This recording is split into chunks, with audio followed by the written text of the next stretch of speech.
Profesi paralegal dalam gugatan perceraian Islam. Dalam hal ini, paralegal memiliki dua pilihan. Apabila paralegal membuka kantor paralegal secara mandiri, paralegal memiliki tanggung jawab sebagai berikut. 1. Bekerja secara independen dan menawarkan layanan hukum tertentu kepada klien tanpa pengawasan langsung dari advokat. Membantu dengan tugas administratif dan juga teknis dalam hukum. Ketiga, tidak boleh memberikan nasihat hukum atau mewakili klien di pengadilan. Apabila paralegal bekerja di bawah pengawasan advokat, maka paralegal memiliki tanggung jawab sebagai berikut. Pertama, bekerja di bawah pengawasan advokat atau firma hukum, membantu advokat dalam persiapan kasus, penelitian hukum dan tugas-tugas administratif. 3. Tidak memiliki kewenangan untuk memberikan nasihat hukum independen atau mewakili klien di dalam pengadilan. Nah, di dalam gugatan perceraian di bawah hukum Islam, paralegal memiliki peranan dan di bawah pengawasan advokat adalah sebagai berikut. Pertama, yaitu melakukan penelitian dan persiapan. Paralegal membantu pengacara dengan melakukan penelitian hukum terkait kasus perceraian. Mereka mengumpulkan informasi tentang undang-undang, regulasi, dan prosedur yang relevan. Kedua, mereka melakukan analisa kasus.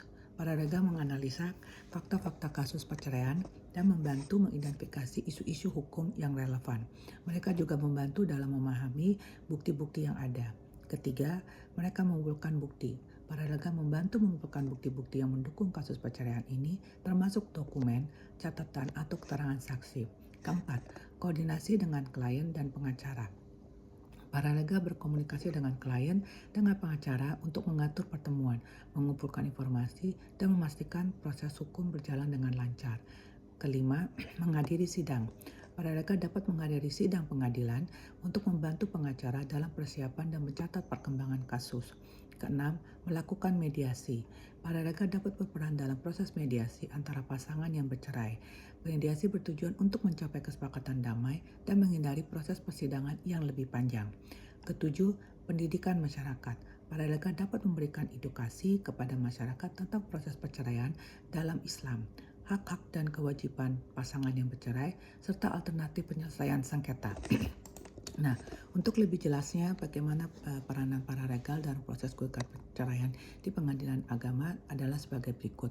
Yang pertama adalah dilakukan upaya perdamaian. Ya, upaya perdamaian dilakukan dan selama proses perdamaian ini kedua belah pihak, maka perceraian itu akan wajib dinyatakan di dalam sidang tertutup, mengingat ini adalah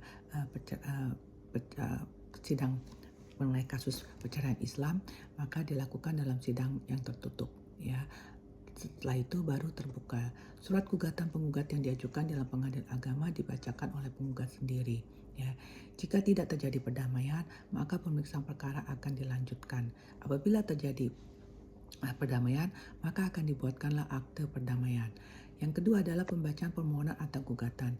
Surat gugatan diajukan ke pengadilan agama dibacakan oleh penggugat sendiri atau oleh salah satu majelis hakim. Sebelum tergugat memberikan tanggapan, penggugat memiliki hak untuk mengubah, mencabut, atau mempertahankan isi surat gugatan. Setelah pembacaan gugatan, tergugat diberikan kesempatan untuk memberikan tanggapan dan jawaban. Jawaban termohon atau tergugat itu akan setelah tahap pembacaan gugatan, maka jawaban berisi bantahan terhadap dalil-dalil yang diajukan oleh penggugat. Dalam jawabannya, penggugat dapat membuatkan eksepsi, jawaban pokok perkara, dan gugatan rekonversi atau gugatan balik jika dibutuhkan. Replik pemohon atau penggugat juga disampaikan. Ya. Kemudian yang berikutnya adalah duplik termohon atau tergugat. Duplik adalah jawaban dalam tahap perceraian yang di pengadilan agama di mana tergugat atau termohon memberikan jawaban tertulis sebagai tanggapan atas replik yang diajukan oleh penggugat atau termohon. Yang berikutnya adalah pembuktian, di mana pemohon, penggugat, atau termohon dari tergugat. Bukti-bukti yang diajukan adalah bukti nikah, identitas, kartu identitas. Kemudian pada saat pembuktian, para tergugat dan tergugat diberi kesempatan yang sama untuk mengajukan bukti-bukti yang baik berupa bukti surat maupun saksi-saksi dalam acara secara bergantian yang diatur oleh hakim. Ya. Ketujuh, kesimpulan, yaitu pemohon, penggugat, dan termohon dari tergugat.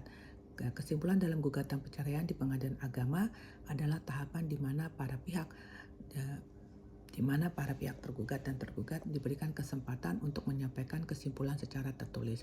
Kesimpulan berisikan sikap para pihak terhadap gugatan cerai yang dapat memuat bantahan-bantahan terhadap bukti-bukti yang telah diajukan selama persidangan. Ya, musyawarah majelis.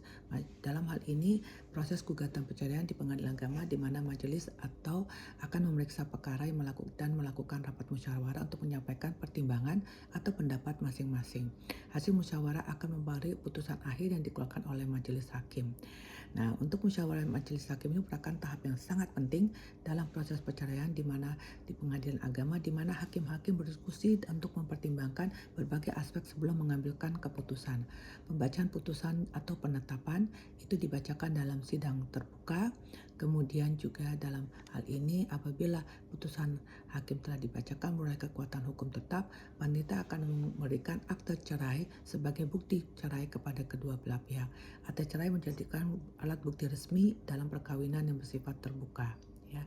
Dalam menetapkan sidang perkara ini, apabila terdapat upaya hukum, ya, maka selambat-lambatnya harus diajukan 14 hari ya sejak pemberitahuan. Setelah putusan mempunyai kekuatan hukum tetap untuk perkara permohonan talak, pengadilan agama akan menetapkan hari sidang ikrar talak, yaitu memanggil para pihak yaitu untuk menghadiri sidang ikrar talak. Kemudian juga dalam tengah waktu 6 bulan sejak ditetapkan sidang ikrar talak, suami atau kuasa hukum tidak melaksanakan ikrarnya, maka gugurlah kekuatan hukum penetapan tersebut dan perceraian tidak dapat diajukan berdasarkan keputusan agama. Ya. Setelah pelaksanaan sidang ikrar talak, maka dapat dikeluarkanlah akta cerai, kemudian mempunyai kekuatan hukum tetap untuk perkara gugatan cerai, maka dikeluarkan akta cerai.